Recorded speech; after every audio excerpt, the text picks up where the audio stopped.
juga ya. Amin. Kami bersyukur Tuhan, penyertaan-Mu tidak pernah melewatkan dalam hidup kami. Yes. Kami bersyukur Kau membukakan jalan-jalan bagi setiap kami yang tidak pernah kami lihat, tidak pernah kami dengar, bahkan yang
Engkau limpahkan di dalam kehidupan kami Tuhan. Sehingga sebagaimana kami ada saat ini, semua karena anugerah-Mu, semua karena kasih setiamu yang begitu luar biasa dalam hidup kami Tuhan. Bukan karena kuat kami, bukan karena kehebatan kami, tapi semua karena anugerah. Amin. Terima kasih Tuhan, sebentar kami mau duduk diam dalam hadirat-Mu Tuhan. Kami mau belajar tentang kebenaran-kebenaran firman-Mu Tuhan. Biar firman yang ditabur pada sore malam ini menjadi kekuatan bagi kami, menjadi rema di dalam kehidupan kami semua Tuhan. Terima kasih Bapa. Berfirmanlah saat ini Tuhan, di dalam nama Tuhan Yesus. Haleluya. Mari kita sama-sama katakan amin.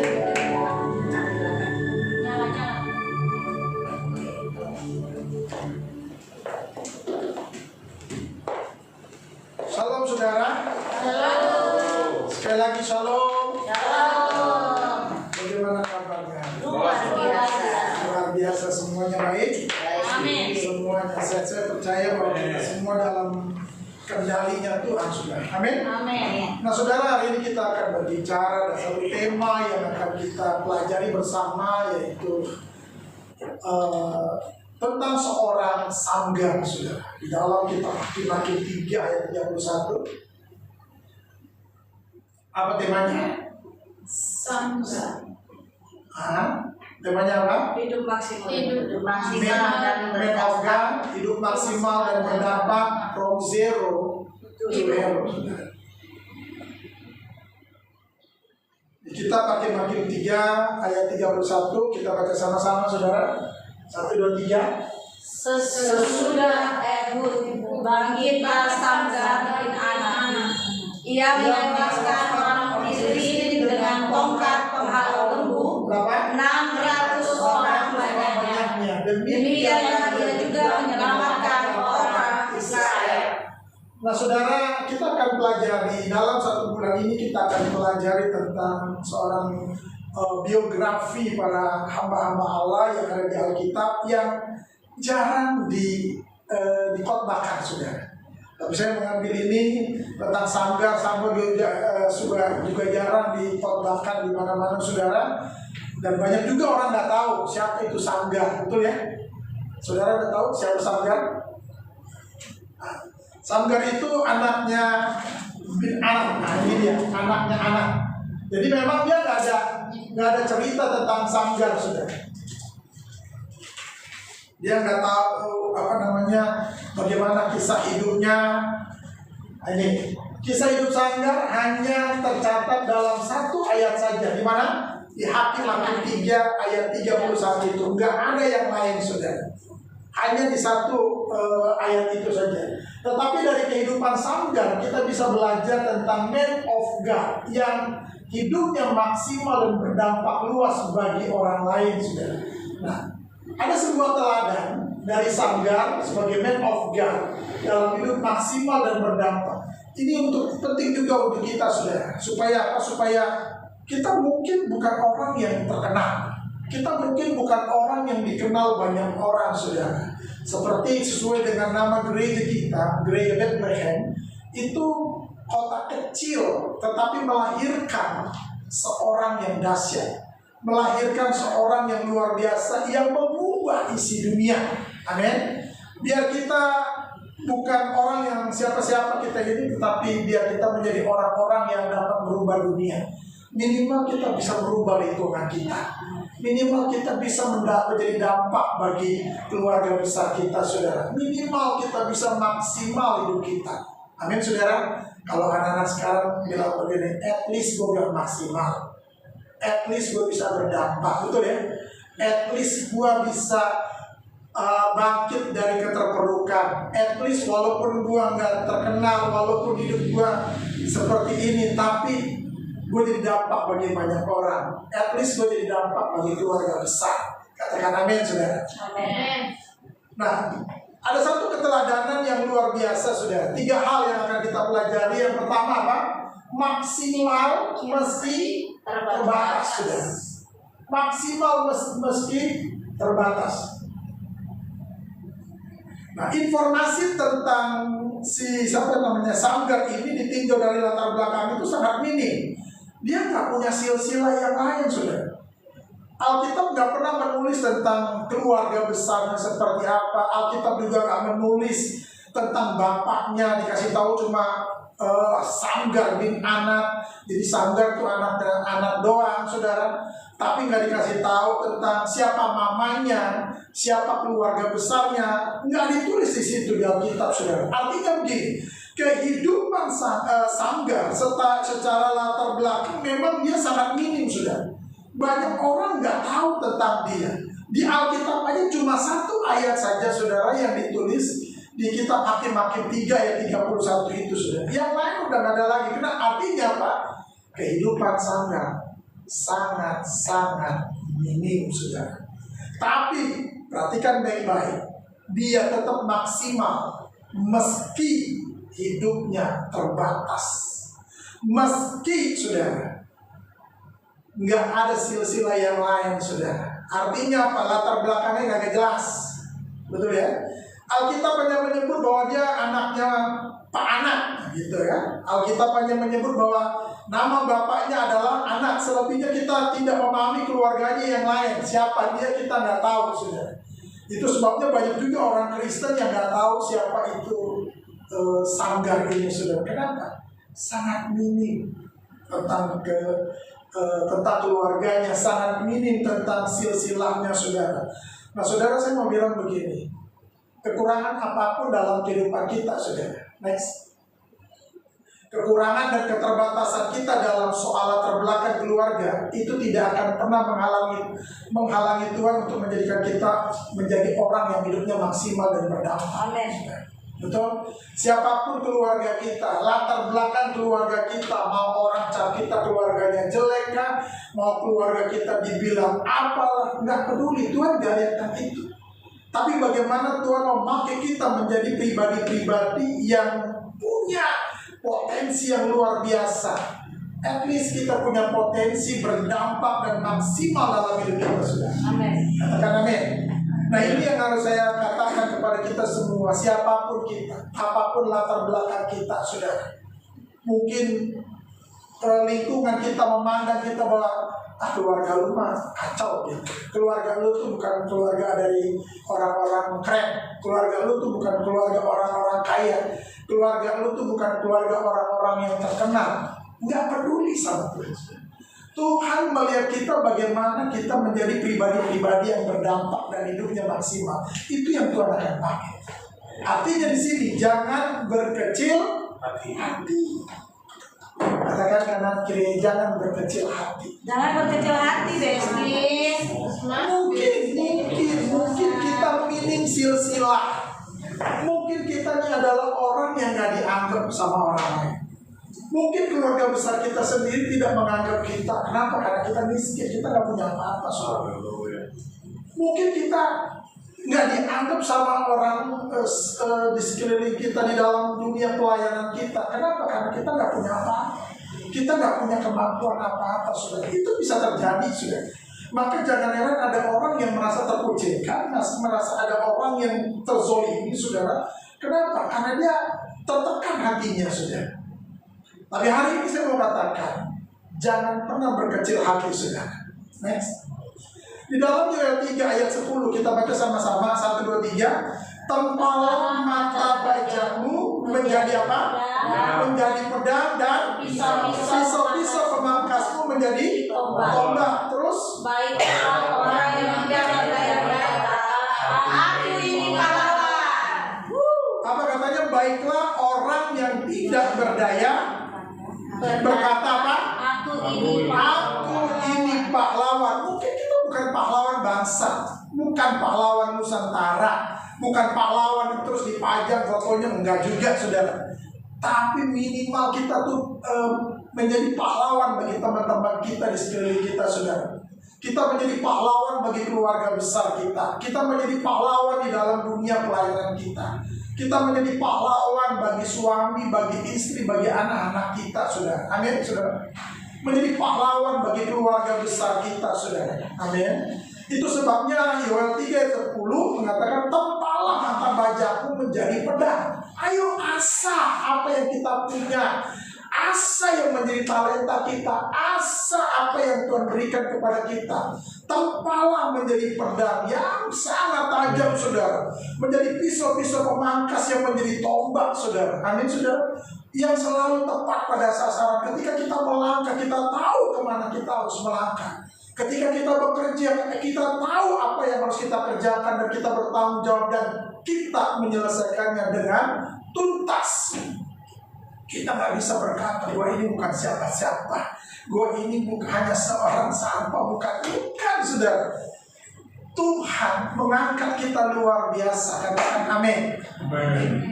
Dari nol menjadi seorang pahlawan. Sanggar itu mengalami itu, saudara. Dari orang yang gak dianggap, saudara. Karena kalau kita belajar dari seorang Sanggar, kerjanya itu apa sih? Gak dianggap sama orang-orang sana waktu itu, saudara. Cuma penggembala lembu. Penggembala lembu tuh ya keren. Orang-orang gak terpinggirkan. Orang-orang yang dimarginalkan, saudara. Gak dianggap, saudara. Tapi Tuhan mengangkat dia dari zero menjadi hero, saudara. Dan dia dapat apa? Menewaskan 600 orang Filistin. Amin, saudara. Cuma pakai apa? Tongkat penghalau lembu. Kenapa? Tuhan angkat derajat orang-orang yang mungkin gak dianggap sama lingkungannya, saudara. Mungkin kita ini adalah orang yang terbuang dari keluarga. Mungkin kita ini adalah orang yang, ya, lu tuh siapa sih? Betul, saudara? Nggak dianggap kita. Sama keluarga kita sendiri nggak dianggap, saudara. Apalagi sama lingkungan. Keluarga lu kagak beres, keluarga lu begini, keluarga lu nggak asik. Tapi dari situ Tuhan angkat orang yang menurut dunia dikatakan bodoh, tapi Tuhan angkat untuk mempermalukan orang-orang bijak di dunia ini, saudara. Amin. Jadi biarlah orang yang tidak berdaya berkata apa? Aku ini pahlawan. Katakan kanan kirinya, aku ini pahlawan. Amin, saudara.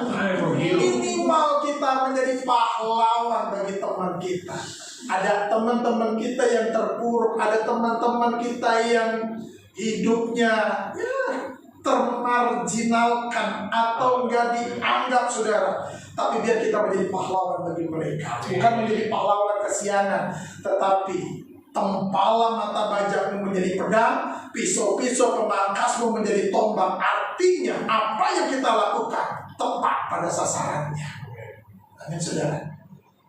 Nah, ini yang harus kita pertahankan. Yang pertama, maksimal meski terbatas. Yang kedua, next.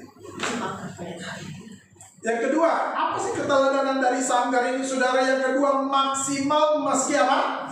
Sederhana. Sanggar itu orangnya sederhana. Pekerjaannya apa? Cuma pengembala lembu, saudara. Next. Cuma pengembala lembu. Nggak ada yang lain, saudara. Nah, pengembala lembu pada masa itu nggak dianggap, karena dianggap apa? Budak. Dianggap pembantu, saudara. Itu lembu juga bukan punya dia. Dia disuruh menggembalakan, diperintahkan untuk menggembalakan, bukan punya lembu, saudara. Tapi dia diperintahkan, artinya dia ini budak. Tapi hidupnya apa? Dia tetap maksimal, berdampak, meski hidupnya sederhana, saudara. Artinya begini, next. Profesi yang sederhana mungkin akan diragukan banyak orang jika berbicara soal kehidupan yang maksimal, betul, saudara ya. Ya, lu siapa sih? Cuma outsourcing doang. Lu tuh siapa sih? Ya, cuma pembantu doang. Lu siapa sih? Cuma ART doang. Lu siapa sih? Ya, elah, gak ada apa-apanya.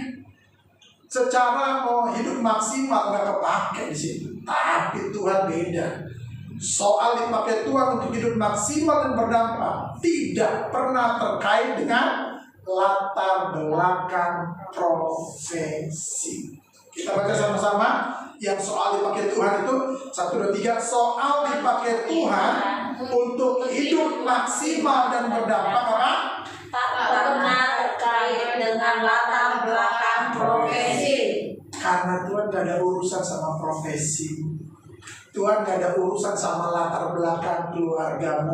Tuhan gak ada urusan sama latar belakang profesi. Tuhan, lu siapa sih? Gak ada urusan. Mau dia penggembala lembu ke, mau dia budak ke, mau dia pembantu ke, mau dia bawahan ke. Tuhan gak lihat gitu. Yang Tuhan lihat apa? Kita bisa dipakai Tuhan, siapapun kita dan apapun profesinya. Katakan amin. Amin. Saya tahu di sini ada CEO. Amin. Haleluya. Amin, saudara. Amin. Pasti. Orang-orang yang ada di di TikTok, di medsos juga ada yang CEO atau ada yang pembantu. Tuhan gak ada urusan. Artinya apa? Tuhan akan pakai kita siapapun kita. Tuhan gak ada urusan betapa kayanya kita, betapa hebatnya kita. Tuhan gak pakai yang itu. Tapi yang Tuhan pakai adalah kalau kita mau dipakai Tuhan luar biasa.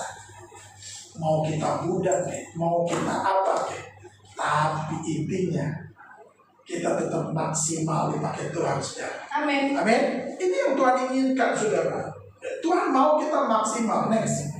Di dalam 1 Samuel 3 ayat 10 kita baca sama-sama. Lalu datanglah Tuhan berdiri di sana dan memanggil seperti yang sudah. Apa panggilnya? Samuel. Dan Samuel apa? jawab. Lalu apa katanya? Berbicaralah sebab hamba ini mendengar. Pada waktu Tuhan panggil dia, Samuel masih kecil, saudara. Samuel belum ngerti apa-apa, tapi ini menunjukkan bahwa Tuhan tuh nggak ada urusan sama usia. Mungkin Tuhan bisa pakai dia di masa mudanya untuk mengguncang dunia. Mungkin Tuhan mau pakai Elo di masa kecil. Mungkin Tuhan akan pakai Jesse Kalimantan. Kita nggak tahu, saudara, betul ya? Karena Tuhan nggak ada urusan sama usia atau status keluarga besar kita. Tuhan gak lihat bagaimana Tuhan mau memakai mereka, saudara. Amin, saudara. Tapi intinya kita mau dipakai apa enggak? Kita siap dipakai apa enggak, saudara? Amin. Hari ini Bu Nela punya warung kecil. Tapi lihat nanti. Terjadi usaha kuliner yang sukses. Mungkin itu Tuhan gak lihat profesinya, Tuhan gak lihat latar belakangnya, saudara. Mau latar belakang dia dibuang ke sama keluarga, mau latar belakang dia terzolimi, Tuhan gak ada urusan sama dia. Tapi yang Tuhan lihat adalah bagaimana Tuhan memanggil. Amin, saudara. Bagaimana Tuhan memanggil kita dan Tuhan memakai kita, saudara. Samuel dipanggil Tuhan pada masa dia sangat-sangat kecil, dia belum ngerti apa-apa, dan Samuel merespon itu panggilan Tuhan, saudara. Ketika kita merespon panggilan Tuhan, maka lihatlah apa yang terjadi nanti, saudara. Warung kecil akan menjadi warung yang besar. Haleluya. Amin. Amin, saudara. Amin. Amin. Catering yang kecil akan menjadi catering yang besar. Amin. Usaha yang kecil, usaha baru buka sekolah musik itu akan menjadi sekolah musik yang Amin. Amin. yang mustahil bagi, nggak ada yang mustahil bagi Tuhan, saudara. Yang penting kita mengerti panggilan Tuhan, kita paham panggilan Tuhan, saudara, dan kita respon. Next. Di dalam Yeremia 1 ayat 7 dibilang begini, 1, 2, 3. Tetapi Tuhan berfirman kepadaku, janganlah katakan, aku ini masih muda. Tetapi apa? Pergilah ke semua orang yang kepadanya aku mengutus engkau. Yeremia pada masa itu dia katakan, gua ini masih muda banget, mana mungkin lah Tuhan pakai. Enggak, Tuhan pakai siapapun kita. Amin. Karena Tuhan gak ada urusan sama usia. Yes. Mau kita masih muda kayak mau udah tua kayak, kalau Tuhan mau pakai, Tuhan pakai. Jadi gak ada urusan tuh. Ya udah nanti aja lah, kalau aku kan masih muda, aku mau menikmati hidup ini. Biar nanti umurnya 30, aku baru melayani Tuhan sungguh-sungguh. Pas umur 30, kayaknya asik nih umur 30, masa-masa pencapaian. Kayaknya nanti aja lah umur 40. Pas umur 40, saudara, masa-masa keemasannya yang luar biasa gilang-gilangnya. Nanti aja lah dipakai Tuhan kalau umur 50-an. Haleluya. Terus kapan dimulai itu? Sekarang. Betul, saudara. Kalau mengulur waktu, Tuhan sudah panggil kita. Hari ini siapapun kita yang mendengarkan firman Tuhan hari ini, saudara sudah terpanggil, saudara sudah terpilih. Dan apa yang harus kita lakukan? Respon. Biar Tuhan pakai kita maksimal, saudara. Next. Di dalam Kisah Para Rasul 4 ayat 13 dibilang begini. Ketika sidang itu melihat keberanian siapa? Petrus dan Yohanes, kemudian dan mengetahui bahwa keduanya siapa? Siapa keduanya itu? Orang biasa. Orang biasa, kemudian yang tidak terpelajar. Maka sidang itu heran, saudara. Lu kira yang namanya Petrus dan Yohanes itu orang teologi? Lu kira dia doktor teologi? Bukan. Mereka itu orang biasa yang tidak terpelajar. Tapi hebatnya Tuhan pakai mereka yang tidak terpelajar itu, saudara. Amin. Jadi bukan berarti kita nggak usah kuliah lagi kali ya. Enggak, bukan itu, saudara. Saudara harus banyak belajar. Kita harus banyak belajar. Kita harus menjadi orang yang hebat, saudara. Pengetahuan akan terus bertambah. Seiring zaman ini terus berlaju, kemajuan juga akan terus berlaju, kecerdasan juga akan terus berlaju, dan kita pun harus dipacu untuk menjadi belajar, saudara. Jangan ketika mendengar orang itu juga orang yang biasa dan tidak terpelajar kok. Enggak bisa. Kita harus belajar terus, saudara. Amin. Yang kuliah tetap kuliah, selesaikan kuliahnya dengan baik. Amin, saudara ya. Jangan pernah berhenti di tengah jalan. Selesaikan tugas perkuliahan kita dengan baik. Amin, saudara. Saudara, satu pencapaian yang saya bersyukurlah sama Tuhan. Tuhan bimbing saya dari orang yang tidak mengenal Tuhan menjadi orang yang mengenal Tuhan, saudara. Lalu saya dulu di sekolah Islam, kemudian di sekolah teologi S1, S2, S3, saudara. Ini puji Tuhan. Tuhan terus tuntun saya. Dan terus belajar sampai saat ini, saudara. Amin. Kalau orang biasa aja, yang tidak terpelajar aja bisa dipakai Tuhan, apalagi kita orang yang kuliah, orang yang terpelajar, itu pasti dipakai Tuhan. Katakan amin. Amin.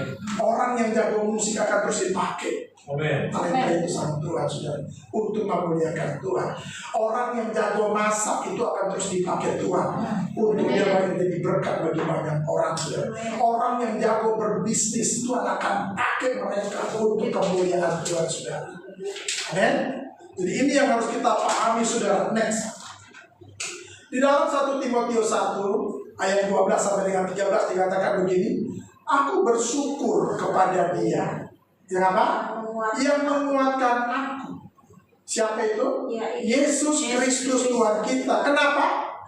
Karena Ia menganggap aku setia dan mempercayakan pelayanan ini kepadaku. Aku yang tadinya seorang apa? Penghujat, kemudian penganiaya, lalu seorang yang ganas. Tetapi apa? Aku telah dikasihi. Rasul Paulus mengakui siapa dirinya, saudara. Gua ini dulu penghujat Tuhan, penganiaya jemaat. Aku ini ganas banget dengan orang-orang Kristen. Pokoknya jangan ada orang Kristen di hadapanku, pasti kekunggal kepalanya. Gereja lagi ibadah dibubarin, saudara. Lebih kejam Rasul Paulus masa lalu, saudara. Tapi dia bilang apa? Ketika dia mengambil keputusan untuk mengikuti Yesus, kita mengatakan apa? Karena Tuhan menganggap aku setia dan apa? Mempercayakan pelayanan ini kepadaku. Perhatikan baik-baik. Tuhan menganggap kita orang-orang yang setia, saudara. Jangan sampai kita nih gak dianggap sama Tuhan. Udah capek-capek kita pelayanan, bertahun-tahun kita pelayanan, talenta kita bagus banget, saudara. Tapi pada ujung-ujungnya Tuhan mengatakan, enggak, gue gak akan ngejelas lu, gue gak kenal lu. Artinya apa? Tuhan gak menganggap kita, saudara. Hati-hati di sini, saudara. Tapi Alkitab mengatakan Rasul Paulus dia tahu nih, aku ini dianggap Tuhan. Dia menganggap aku.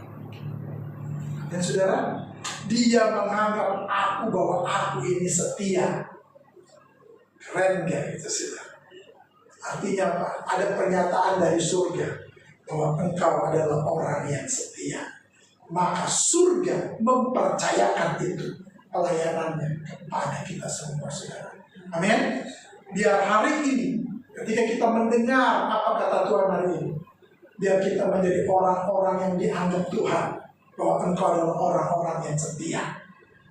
Dianggap Tuhan bahwa engkau adalah orang-orang yang layak. Dianggap Tuhan bahwa engkau adalah orang-orang yang dipercaya Tuhan. Untuk apa? Untuk melakukan pelayanan ini, saudara. Amin. Katakan kanan kirinya, kamu dianggap dan dipercaya sama Tuhan. Kamu dianggap dan dipercaya sama. Yang ketiga, next, dibilang begini, saudara. Apa yang ketiga? Maksimal. Maksimal meski minim fasilitas, saudara. Apa alat yang dipakai oleh Sanggar untuk menewaskan 600 orang Filistin? Cuma pakai tongkat penghulu. Tongkat penghulu tahu ya? Kayak pernah ngeliat orang mengembalakan domba nggak? Pernah ya? Ada tongkat, ayo. Ini kalau orang desa tahu nih. Kalau orang kota nggak pernah tahu ya. Karena orang kota nggak tahu bagaimana mengembalakan. Tapi kalau orang desa tahu. Pernah lihat? Terus mengembalakan bebek kan si gembala itu kan pakai tongkat ya, tongkat gitu. Supaya apa? Supaya ayo jalan lurus itu sudah. Nah, Sanggar menewaskan 600 orang Filistin cuma pakai tongkat penghalau lembu, sudah. Keren kali. Betul ya? Cuma pakai tongkat itu penghalau lembu itu. Ayo. Kan lucu itu, sudah. Padahal orang-orang Filistin, tentara-tentaranya luar biasa, senjatanya, sudah. Tapi keajaiban Tuhan luar biasa, sudah. Amin. Nah, ini yang harus kita perhatikan baik-baik. Apapun kita, bagaimanapun kita, saudara. Next, kita belajar bahwa Tuhan bisa memakai kita, apapun fasilitasnya. Dengan fasilitas yang sederhana ini, saudara, Tuhan pakai untuk memuliakan Dia. Amin, saudara. Nggak jadi nggak ada urusan sama, ya nggak ada ininya nggak asik nih, ya nggak ada ininya nggak asik nih, ya enggak. Semua itu bicara hati. Ketika kita memimpin pujian, ketika pakai hati Tuhan, luar biasa, saudara. Kita baru ngomong shalom aja, orang dari zaman Tuhan, saudara. Ketika kita memainkan alat-alat musik, kalau semuanya kita lakukan itu dengan hati, maka itu alunan-alunannya itu beda banget. Bukan sekedar skill, mungkin kita jago semuanya, kita punya skill yang keren, punya kemampuan yang keren, saudara. Tapi Tuhan gak lihat itu. Tapi bagaimana kau memainkan alat-alat musik ini? Semuanya pakai hati surgawi, saudara. Sehingga yang keluar adalah apa? Harmoni surgawi, alunan surgawi, bunyi-bunyian surgawi, suara-suara surgawi, sudah. Kalau suara surgawi yang didengar, kira-kira bagaimana yang pendengarnya, saudara? Amin, saudara. Semua hati yang bermain di sini, saudara. Jadi bukan hanya sekedar skill. Tuhan nggak pakai fasilitas ini, saudara. Karena Tuhan nggak lihat sehebat apapun fasilitasnya. Tapi bagaimana pertumbuhan jemaatnya yang Tuhan lihat. Amin, saudara. Amin. Boleh nggak gereja besar? Oh, silakan. Boleh nggak fasilitasnya? Oke, oh silakan. Tapi bukan Tuhan itu esensi dari sebuah ibadah. Amin, saudara. Esensi dari sebuah ibadah adalah di mana Tuhan hadir di tengah-tengah ini. Di mana Tuhan hadir di tengah-tengah ibadah itu, saudara. Dan orang-orang yang melayani Tuhan, baik itu worship leader, singer, imam musik, saudara, semuanya memainkan dengan hatinya Tuhan, saudara. Dengan hati yang penuh kasih Kristus itu, saudara. Apa yang terjadi? Ada mujizat yang terjadi, saudara. Ada keajaiban yang terjadi. Mungkin gak perlu khotbah, tapi jemaat itu menikmati bagaimana suara surgawi melalui mimbar ini, saudara. Itu didengarkan di situ, saudara. Amin, saudara. Jadi ini yang harus kita perhatikan baik-baik. Apa yang ada di tangan kita yang Tuhan percayakan, bukan itu yang paling penting. Kenapa? Kenapa? Karena Tuhan yang memakai kita. Apa tulisannya di situ? Karena Tuhan yang memakai kita. Ini Tuhan yang memakai kita Tidak pernah terpengaruh dengan fasilitas. tidak pernah terpengaruh dengan Fasilitas. Tuhan gak ada urusan sama fasilitas itu. Sehebat apapun fasilitasnya, kalau Tuhan gak hadir di dalam ibadah itu, omong kosong, saudara. Kalau saudara pernah pelayanan ke desa-desa, saudara, alat musiknya apa sih? Paling cuma gitar, itu pun gitar udah rongsok, saudara. Gitar juga udah bilang pecah gitu, saudara. Saya pernah pelayanan di daerah Jayapura, yang kedalamannya, saudara, yang apa tuh namanya, rumahnya tuh masih pakai jerami, saudara. Pelayanannya apa? Nggak ada alat musik cuma pakai batu, trap, terus sama apa itu, tutup panci. Itu, saudara. Tapi kalau hatinya Tuhan, semua dilawat, saudara. Oke, saudara ya. Memang alat musik itu penting, semua fasilitas itu penting, tapi bukan itu esensinya. Esensi utama dari semua ibadah adalah di mana Tuhan hadir di tengah-tengah ibadah itu. Sehebat apapun gerejanya, sebesar apapun gerejanya, sehebat apapun fasilitasnya, senyaman apapun tempat duduknya, saudara, kalau Tuhan gak hadir di tengah-tengah ibadah itu, omong kosong. Kita hanya sekedar ibadah, menyenangkan jemaat, menyenangkan hati manusia. Setelah itu si jemaat ngomongnya apa, pokoknya nyaman lah, enak lah, sampai gue bisa tidur di situ. Ini yang bisa terjadi, saudara. Next. Di dalam Yeremia 17 ayat 7 sampai 8 dikatakan begini, apa katanya? Diberkatilah orang yang mengandalkan Tuhan. Betul, saudara? Kemudian yang menaruh harapannya pada Tuhan. Diberkatilah orang yang mengandalkan Tuhan. Bukan bicara fasilitas, tapi adalah orang-orang yang mengandalkan Tuhan dan menaruh harapan masa depannya itu kepada Tuhan. Lalu ayat 8 kita baca sama-sama, 1, 2, 3. Ia akan seperti pohon yang ditanam di tepi air. Ia merampakkan akar-akarnya ke tepi mata air dan tidak mengalami apa? Yang daunnya tetap hijau, yang tidak khawatir dalam tahun kering, dan tidak pernah berhenti menghasilkan buah. Dia tetap berbuah, saudara. Orang yang diberkati Tuhan dan dia terus mengandalkan Tuhan dan menaruh harapannya kepada Tuhan, Alkitab mengatakan jelas, Tuhan melindunginya dari terik panas matahari, yang daunnya tetap hijau. Artinya apa? Hidupnya gak pernah kering, saudara. Hidupnya tetap subur dahulu, sekarang, sampai selama-lamanya.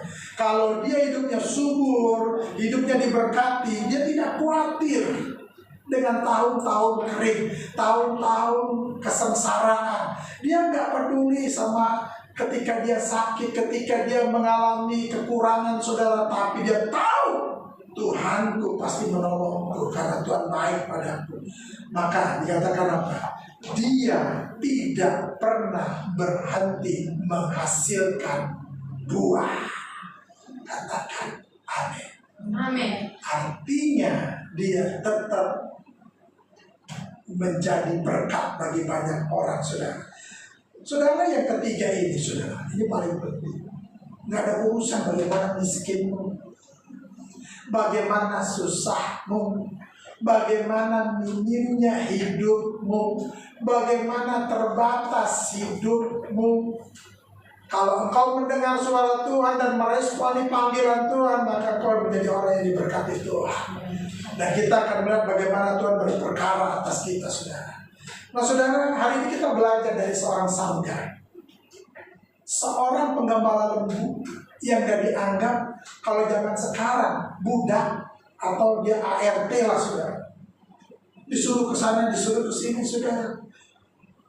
Minim silsilah, latar belakangnya kurang jelas. Mungkin kita juga minim silsilah, latar belakang keluarga kita juga, ya elah. Pokoknya kalau ada dia, si Brekele datang lagi. Mungkin ketika kita datang ke kampung halaman kita, orang sekampung udah tahu latar belakang keluarga besar kita. Mereka udah tahu siapa mama kita, mereka udah tahu siapa bapak kita. Keluarga copet datang. Bisa begitu, saudara. Artinya apa? Gak dianggap. Minim silsilah, minim pekerjaan, minim profesi. Profesinya cuma itu doang. Gak ada yang lain. Sekarang zamannya profesinya itu banyak sekali, saudara. Bisa menghasilkan di sini, bisa kerja di sini, bisa kerja di sini. Semuanya berpenghasilan. Sanggar nggak punya itu. Sanggar cuma tahunya penggembala lembu doang, saudara. Minim pekerjaan dan dia minim fasilitas. Dia nggak punya apa-apa. Dia cuma punya tongkat penghalau lembu. Tapi tongkat penghalau lembu dapat menewaskan 600 orang Filistin dan bisa kemenangan ada di pihak Israel. Artinya begini, saudara, siapapun kita, apapun profesi kita, bagaimanapun hidup kita, saudara, tetap andalkan Tuhan. Amin. Jangan pernah kecil hati, jangan pernah udah nasib begini, udah takdir gue begini. Enggak. Kita nggak bicara itu, saudara. Yang hari ini kita bicarakan adalah bagaimana Tuhan berperkara atas orang Sanggar masa lalu itu, saudara.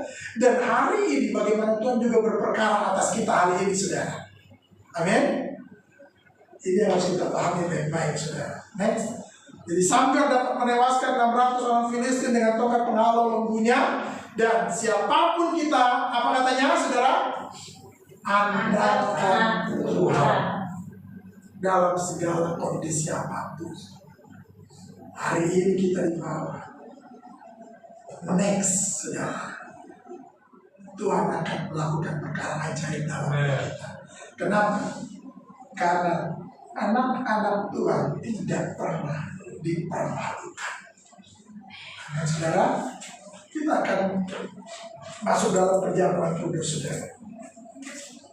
Kita siapkan kita untuk kita masuk di dalam perjamuan kudus ini. Untuk worship kita, silakan.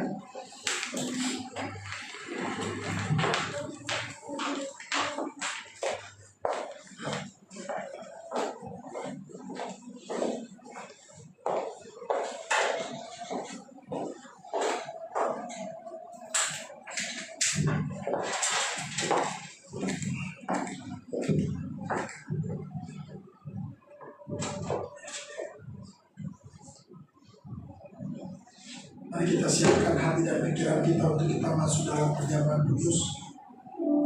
Dimanapun kita berada, untuk anak-anak Tuhan yang ada di medsos, kita mempersiapkan hati kita dan pikiran kita untuk masuk di dalam perjamuan kudus ini.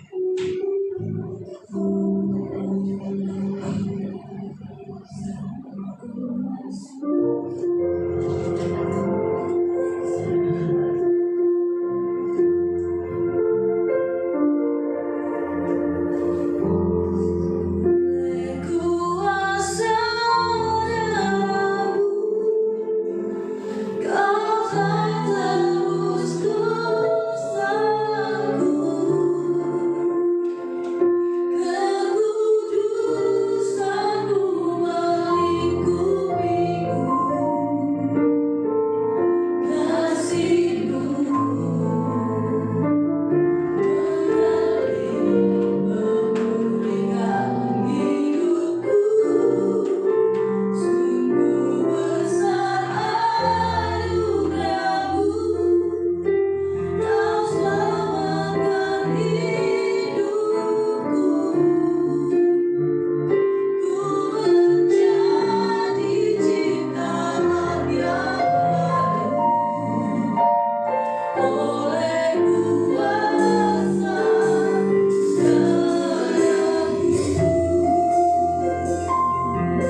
Jemaat yang terkasih, kita angkat roti di tangan kanan kita tinggi-tinggi. Dan sesudah itu ia mengucap syukur atasnya.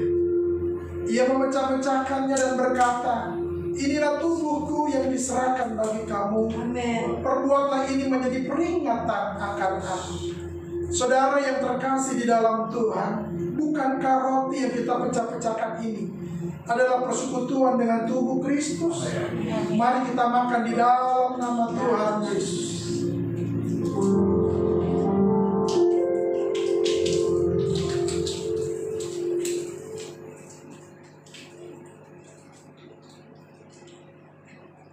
Mari sidang jemaat yang terkasih, kita angkat cawan anggur di tangan kanan kita tinggi-tinggi. Demikian juga ia mengambil cawan sesudah makan, lalu dia berkata, cawan ini adalah perjanjian baru yang dimeteraikan oleh darahku. Perbuatlah ini setiap kali kamu meminumnya, menjadi peringatan akan aku. Saudara yang terkasih dalam Tuhan, bukankah cawan pengucapan syukur yang atasnya kita mengucapkan syukur adalah persekutuan dengan darah Yesus? Mari kita minum di dalam nama Tuhan Yesus.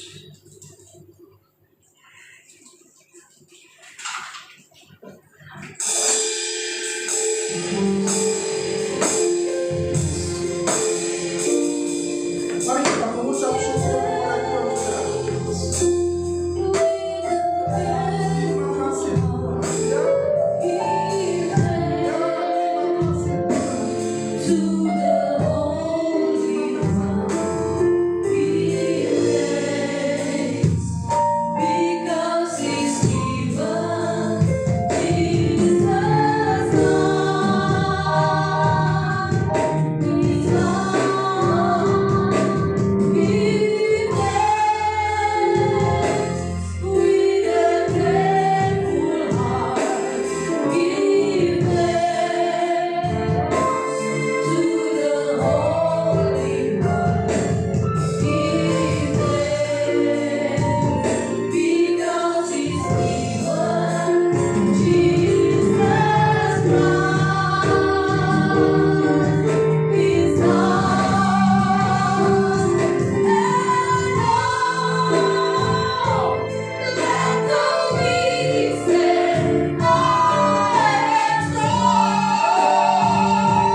Tuhan gak peduli bagaimana latar belakang keluarga.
Bapak.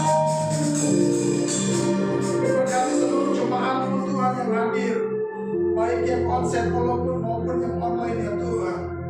Dimanapun kami berada ya Tuhan, kami tahu Tuhan selalu ada bersama dengan kami. Tuhan tidak pernah meninggalkan kami. Tuhan selalu ada bersama dengan kami Bapak. Terima kasih Tuhan. Hamba sudah selesai berbicara di tempat ini Tuhan, tapi hamba percaya bahwa Engkau Allah yang terus berbicara kepada anak-anak-Mu. Terima kasih Bapak. Di dalam nama Tuhan Yesus. Haleluya. Mari kita sama-sama katakan.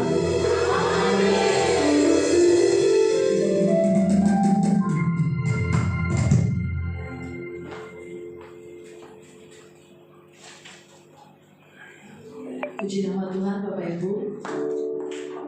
Terima kasih banyak Bapak Pendeta Gembala yang sudah menyampaikan dengan firman Tuhan.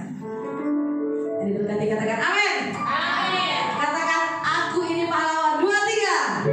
Aku ini pahlawan. Puji nama Tuhan. Kita akan memperkati pekerjaan pada tempat dengan persembahan Bapak Ibu. Pada waktu juga saya persilakan dan coba kita bersatu lagi mengucap syukur di dalam Tuhan. Terima kasih Tuhan buat firman-Mu yang menguatkan, menginsafkan, mendidik, menegur, bahkan mengajar setiap kami.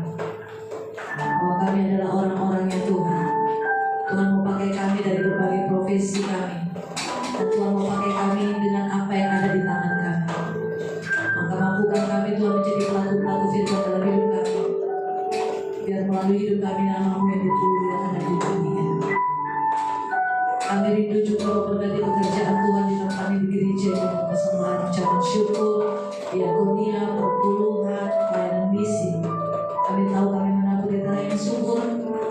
Waktu kami menabur di tempat ini, kami beriman kami tidak kekurangan, tapi kami berkelimpahan sebab kami punya Tuhan yang bersama-sama dengan kami dan berjalan di depan kami memberikan kemenangan demi kemenangan bagi setiap kami.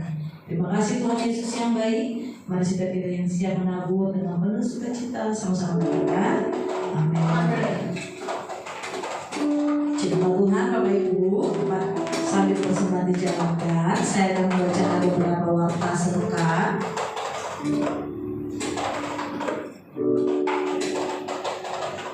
Saya mewakili jemaat pekerja mengucapkan banyak terima kasih kepada Bapak Dr. Iksan Ferdinand Palopo, MPH, telah mendengar sepanjang hidupnya Pak. Semakin sehat dan terus penuh dengan kebaikan Tuhan.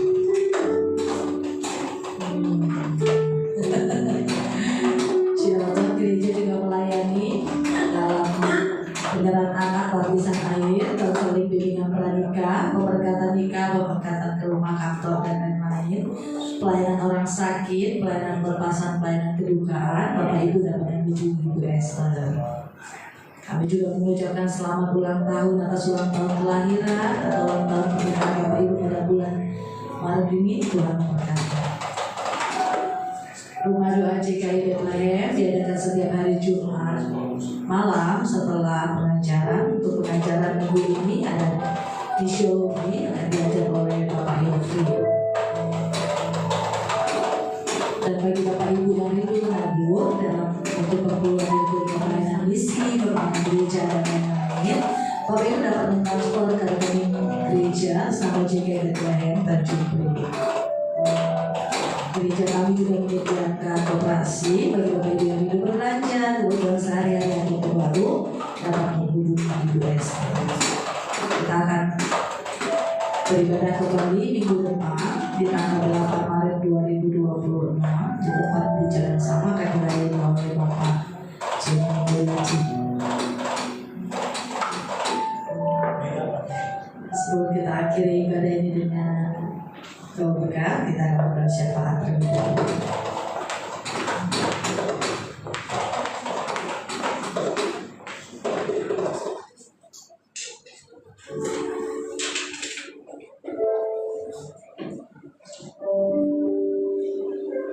Mari kita satu dalam doa.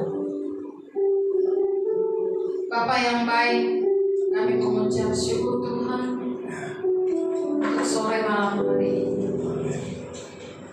Terima kasih Tuhan untuk kehadiran-Mu di tengah-tengah kami Tuhan. Terima kasih untuk kelawatan-Mu buat setiap kami Tuhan. Kami percaya Tuhan Engkau hadir di tengah-tengah kami. Dan setiap kebenaran firman itu Tuhan boleh bertumbuh di dalam setiap kami. Terima kasih Tuhan, hari ini kami boleh masuk di bulan Maret ya Tuhan. Semua karena kemurahan Tuhan, semua karena kebaikan-Mu Tuhan buat setiap kami. Terima kasih Tuhan untuk firman-Mu yang sudah dibentangkan buat setiap kami. Kami belajar dari tokoh Sanggar ya Tuhan, bahwa apapun profesi kami, apapun keberadaan kami, Engkau tidak melihat itu Tuhan. Engkau memberkati setiap kami Tuhan, dan Tuhan akan pakai kami lewat profesi setiap kami Tuhan. Biarlah dengan keberadaan setiap kami Tuhan, kami boleh menjadi berkat buat orang lain ya Tuhan. Kehidupan kami boleh menjadi garam ya Tuhan, boleh memberi rasa Tuhan buat setiap orang yang ada di sekitar kami. Terima kasih ya Bapa yang baik. Berkati Bapak Gembala ya Tuhan, Bapak Ihsan Pamungko ya Tuhan.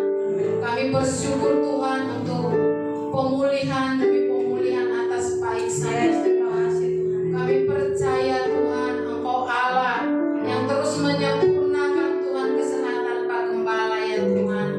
Terima kasih ya Tuhan, Engkau yang memberkati Tuhan pelayanan Pak Gembala Tuhan. Kemanapun hamba-Mu melayani Tuhan, ada kuasa yang terus menyertainya, ada wibawa ilahi yang terus ada atas hamba-Mu Tuhan.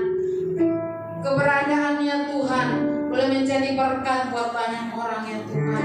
Diberkatilah Tuhan Ibu Mary sebagai istri, sebagai tiang doa ya Tuhan, sebagai mama untuk ketiga anaknya dan mantu serta cucunya Tuhan. Kami berdoa ada roh doa yang terus menyala-nyala Tuhan atas hamba-Mu Tuhan Ibu Mary ya Bapak. Engkau terus beri kepekaan ya Tuhan, telinganya yang terus tajam mendengar suara Tuhan atas hidupnya Tuhan, atas jemaat-Mu di tempat ini ya Bapak. Terima kasih Tuhan, kami serahkan Bapak Gembala sekeluarga Tuhan, keluar masuknya Tuhan yang menjagainya Tuhan. Apa saja yang mereka butuhkan, Engkau Allah yang sudah menyediakan, dan Tuhan yang memperlengkapi Tuhan setiap keberadaannya, setiap kebutuhannya Tuhan. Terima kasih Tuhan. Kami mau berdoa ya Tuhan untuk setiap pengerja-Mu Tuhan. Terima kasih untuk pelayanan sore hari ini Tuhan. Dan kami percaya Engkau memperhitungkan segala jerih setiap anak-Mu yang sudah melayani Tuhan. Dan Engkau terus yang membawa mereka Tuhan terus naik ya Tuhan, untuk terus mengandalkan Engkau ya Bapa. Terima kasih Tuhan, berkati setiap jemaat-Mu yang sudah hadir ibadah sore hari ini Tuhan, baik yang online maupun yang onsite ya Tuhan. Kami percaya berkat yang sama juga Tuhan ada atas setiap jemaat-Mu Tuhan. Diberkatilah setiap usaha pekerjaan ya Tuhan, diberkatilah setiap anak-anak yang bersekolah ya Tuhan, diberkatilah setiap suami yang ada, istri yang ada ya Tuhan, keluarga besar diberkati Tuhan ya Bapa. Dan kami percaya Tuhan, kami tetap ada di dalam lindungan-Nya Tuhan. Terima kasih Tuhan. Kami berdoa juga untuk setiap gereja yang ada di bawah naungan Sinode JKI ya Tuhan. Biarlah Tuhan Engkau memberkati ya Tuhan, dari ketua Sinode ya Tuhan, bahkan setiap pengurus yang ada ya Tuhan di dalam Sinode JKI ya Bapak. Ada kasih Kristus yang mempersatukan mereka ya Tuhan. Visi misi Tuhan boleh dinyatakan atas JKI ini Tuhan, dan lebih banyak lagi Tuhan, jemaat-jemaat, jiwa-jiwa yang dimenangkan oleh Engkau ya Bapak. Terima kasih Tuhan, kami bersehati berdoa untuk bangsa dan negara kami. Terima kasih Tuhan untuk Indonesia ya Tuhan. Indonesia ada di hati-Mu Tuhan.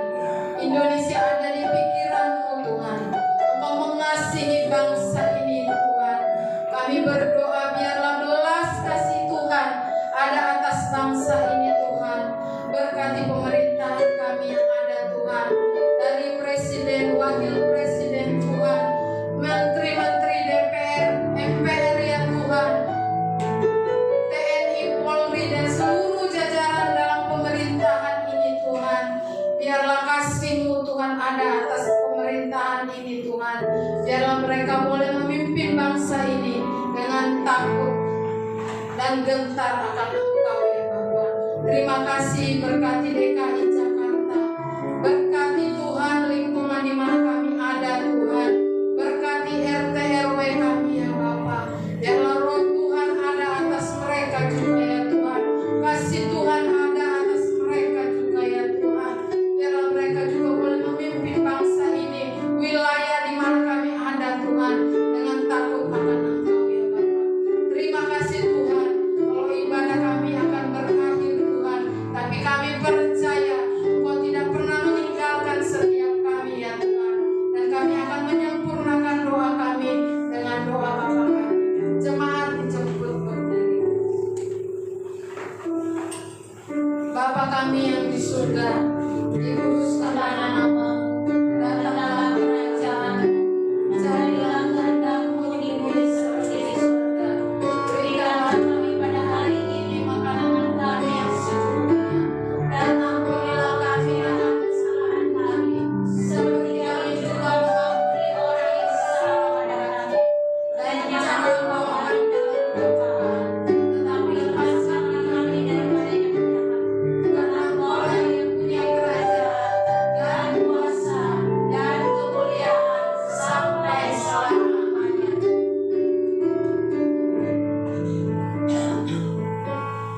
Aku punya Tuhan yang besar, yang telah berjanji dan sanggup menggenapi imanku, bersemangat percaya kuasa-Nya.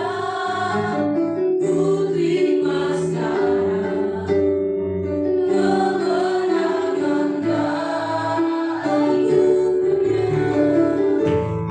Aku punya Tuhan yang besar, yang telah berjanji dan sanggup menggenapi imanku, bersemangat percaya kuasa-Nya.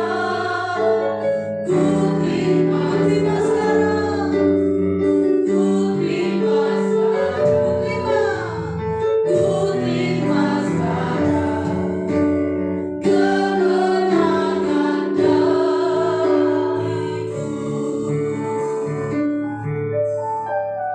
Mari saudara katakan tinggi-tinggi dan terimalah berkat dari surga. Biar berkat damai sejahtera Allah, berkat sukacita surgawi, bahkan berkat yang berlimpah-limpah, terimalah itu di dalam nama Tuhan Yesus. Kasih Allah dan penyertaan yang manis dengan Roh Kudus menyertai saudara dan saya sampai ke saudara Isa. Sampai Maranatha. Tuhan Yesus datang menjemput kita di atas yang berjalan kemuliaan. Mari saudara yang sudah diberkati Tuhan, mari kita sama-sama katakan,